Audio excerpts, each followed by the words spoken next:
নমস্কার, কেমন আছেন সবাই? এসপি ব্লগে আপনাদেরকে স্বাগত জানাই। আর এখানে ডাল রান্না করা হয়ে গেছে। ডিম সেদ্ধ করছি ছেলের জন্য। ওকে রোজ 2টো করে ডিম সেদ্ধ দেওয়া হয়, কিন্তু কুসুম বাদ দিয়ে খায়। কুসুম একদম খেতে চায় না। আর এখানে ভাত বসানো হয়নি, ভাত বসাবো। আর এখানে তরকারিটা গরম করছি, কালকের একটু তরকারি ছিল। আর এই ডিমটা ভাজা করে দেব তোমাদের দাদাভাইকে। আর 2 পিস লেবু কেটে রেখে যাব ছেলের জন্য, আর একটু আলু ভাজা করব। আজকে সামান্য এই কিছুই রান্না হবে। আর এখন সকাল 6:30 বাজে, ঘুম থেকে উঠে পড়েছি আমি, কাজকর্ম সারছি। আর এখানে দেখো বাইরের বিছানাটা তোলা হয়ে গেছে। সকালবেলায় উঠেই আগে এই বিছানাটা পরিষ্কার করে যা জিনিসপত্র থাকে সেগুলো এই বিছানার মধ্যে রেখে দিই। আর যেহেতু আমার ঘরটা অনেকটাই ছোট, তো তার জন্য আগে বিছানাটা তুলে নিই। আর এখন দেখো সকালে ওয়েদারটা কত সুন্দর, আর বৃষ্টি হয়েছে সারা রাত। সকালবেলাটাই এরকম ওয়েদার।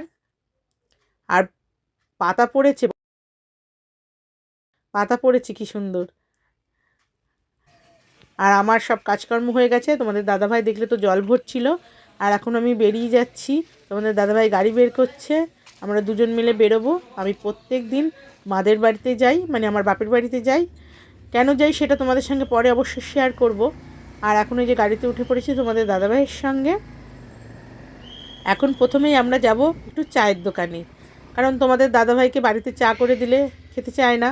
দোকানের চা খেয়ে যেহেতু অভ্যাস, আর এখন যেহেতু আমি বেরোই ওর সঙ্গে, ওই আমাকে নিয়েই বলে চলো দোকানেই চা খেয়ে নেবো, আর বাড়িতে চা করতে হবে না।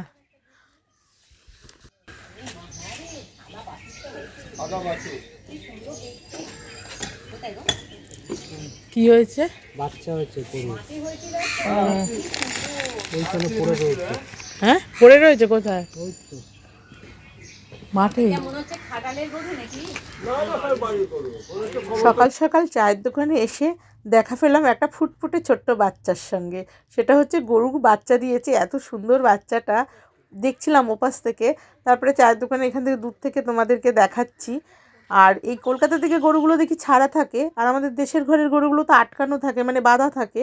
এখানের গরুগুলো ঠিক নিজের বাড়িতে ঠিক পৌঁছে যায়, মানে যেখানেই যা ঘুরে ঘুরে ঘুরে ঘুরে ওরা ঠিক বাড়িতে চলে যায়।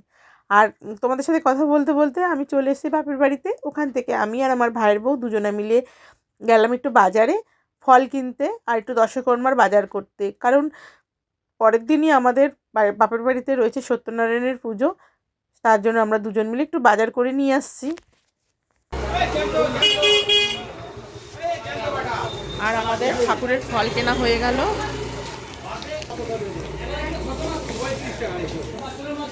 ফলটা দাও জেঠু।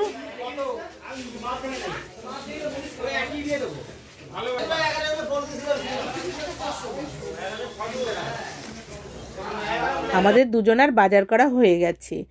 দশকর্মার মাল নিয়েছি, ফল নিয়েছি, তার সঙ্গে একটু বাজারও করেছি। কারণ ঠাকুরকে যখন ভুজি দেব তখন তো সবজি দিতে হবে। আর ফ্রিজের সবজি তো তোমরা জানোই, আমরা ধরি সব কিছুই ফ্রিজে এঁঠো কাটা থাকেই। তার জন্য ওগুলো নেব না, সব নতুন করে নিয়ে নিয়েছি। আর টোটোতে উঠে একদম বাড়ির সামনে গিয়ে নামবো। সব কিছু দোকানপাট করে নিয়ে এলো পলি রানী। হ্যাঁ, কি করব বলো? হ্যাঁ, আমাদেরকেই করতে হয়। এই যে হ্যাঁ, এই দেখুন, এই যে আমার সাথে গেছিলেন আমাদের ম্যাডাম দিদি, বর দিদি, গিয়ে সব বাজার টাজারে যে করে নিয়ে আসলাম। এটা তো সবে সত্যনারায়ণ পুজোর করলাম, এখনো তো আরো বাকি আছে অনেক কিছু।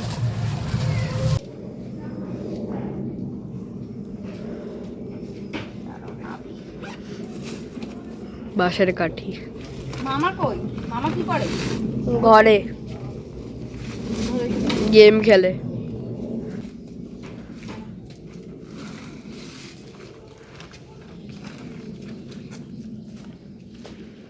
এক কেজি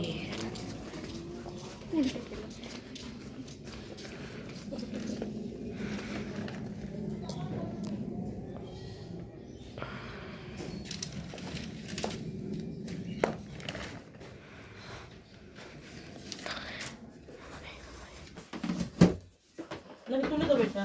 ওটা তুলে দিলে পরে কোনো জায়গাটা হয়ে যাবে। এমনি থাকে এগুলো, কালকেই তো লাগবে। ওই সব কি করবো বলো তো? ওই এই গামলাটার মধ্যে রাখবো।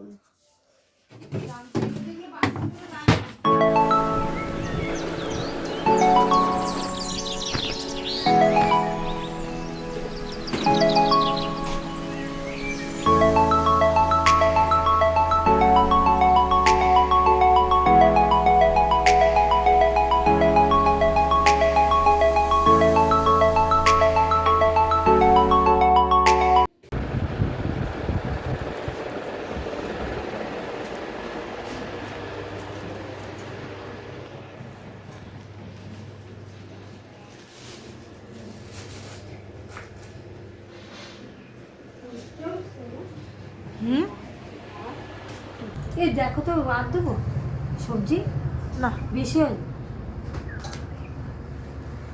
পনির ইয়েটা কাটতে দাও বটিটা কোথায়? তাহলে কাটন পনিরটা কেটে দে।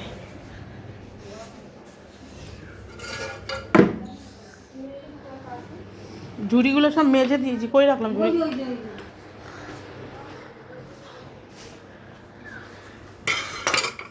পনির আলু আর টমেটো আদা বল বাবা, এই আবার গরম জল করে দিতে হবে, হাত ছেঁকবে। পারবি একা ছেঁকতে?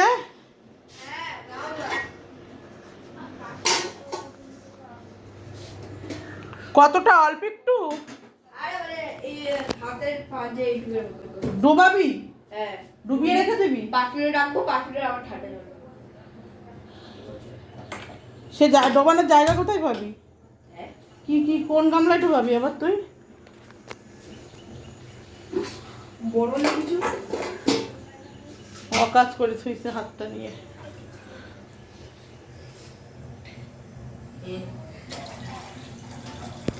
এই যে জল গরম বসিয়েছি, হাত ছেঁকবে। হ্যাঁ, ব্যান্ডেজ খুলে গেছে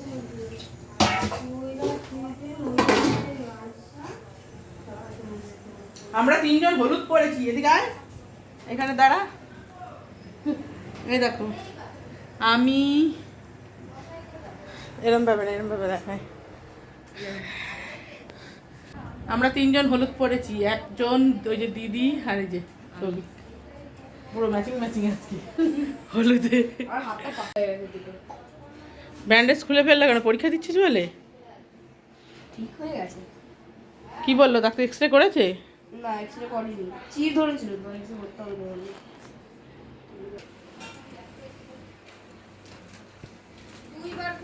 এদিকে দিদি আর আমি দুজনে মিলে সবজি কাটাকাটি করছি। দিদি বলতে বাপের বাড়িতে যে দিদি রান্না করে সেই দিদির কথাই বলছি। তাকে আমি অনেকটাই হাতে হাতে হেল্প করি, দুজনে মিলে একসঙ্গে করলে অনেকটা কাজ তাড়াতাড়ি এগিয়ে যায়। আর এদিকে খাওয়া দাওয়া হয়ে গেছে, আর আমি পলতা প্ল্যাটফর্মে বসে আছি, বাড়ি ফিরবো। তোমাদের দাদাভাইয়ের ছুটি হয়ে যায় 5টার সময়, ও 5:10-15 সোদপুর এসে দাঁড়িয়ে থাকে। তারপরে আমি যাই, হয়তো 5:30 5:45 আমার বেজে যায় যেতে। তারপরে দুজনে একসঙ্গে গাড়ি করে বাড়ি ফিরি। দোকানে আটা মাখছি, মানে আমি আটা মেখে দিচ্ছি, আর তোমাদের দাদাভাই বসে বসে রুটি করছে। এখন তো তোমাদের দাদাভাই তাড়াতাড়ি চলে আসে।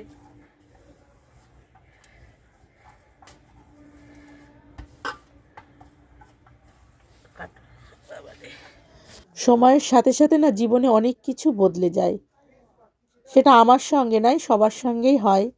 আর অনেক মাস পর তোমাদের দাদাভাই এই দোকানে সন্ধ্যা থেকে বসলো। আমার দোকানটা প্রায় 8-9 মাস ধরে বন্ধই হয়ে আছে। হয়তো সপ্তাহে 1 দিন খুলি, নাহলে 15 দিন পরে গিয়ে 2 দিন খুলি। কোনো সপ্তাহে খোলাই হয় না, মাসে হয়তো 2বার খোলা হয়, এমন হচ্ছে। আর এখন ভাবছি দোকানটা রোজই খোলার চেষ্টা করব, যেটুখানি পারি 7টা থেকে হোক বা 8টা থেকেই হোক খুলবো তাও। আর রোববারটা তো বন্ধই থাকে। আর দুজনা মিলে এখানে বসে দোকানদারি করি, সবাই আসে, একটু কথা বলি, মনটাও ভালো লাগে, সবার সাথে গল্প হয়, দেখা হয়। আর নাহলে তো সবসময় ঘরেই থাকি, বাপের বাড়ি যাই, ওখান থেকে এসে ঘরেই থাকি। আর তোমাদের দাদাভাইয়ের আমি দুজনা প্রচুর পরিশ্রম করি, মানে সারাদিন দৌড়চ্ছি আর সারাদিন দৌড়চ্ছি। চলো তাহলে আমার এই এসপি ব্লগে আমার প্রথম ফার্স্ট ব্লগ ভিডিও তোমাদের কেমন লাগলো, আমার জীবনের কিছু কিছু অংশ তোমাদের সঙ্গে শেয়ার করলাম। যদি ভালো লাগে তাহলে একটা লাইক, শেয়ার, কমেন্ট আর সাবস্ক্রাইব করো, আর আমার পাশে থেকো। তাহলে তোমাদের সঙ্গে দেখা হচ্ছে নেক্সট ভিডিওতে। আজকের মতো টাটা, গুড নাইট। দেখা হচ্ছে নতুন ভিডিওতে। চলো।